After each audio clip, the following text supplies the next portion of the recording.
તમારી પાસે હિંમત રાખીને આવ્યો છું, એટલે સાચું કહેવાની વાત લઈને આવ્યો છું. કદાચ કડવું લાગશે, એટલે અવિરતપણે જે અન્યાય થઈ રહ્યો છે એ વાતનો મને અન્યાય છે કે જ્યારે અમદાવાદની અંદર સ્ટેડિયમ હતું આપણું સરદાર વલ્લભભાઈ પટેલનું,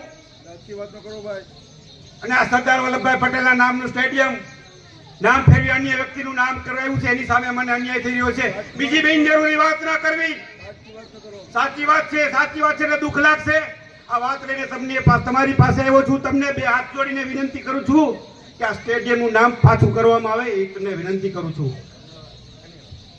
વધુ કાંઈ ન કહેતા, વડીલો બેઠા છે, ઘણું વધારે બોલાઈ ગયું છે, માફી ચાહું છું. પણ સરદાર પટેલનો વંશ હોય એટલે લઈને તમને વાત કરું છું. ફરીથી વિનંતી કરું છું ગ્રામજનોને.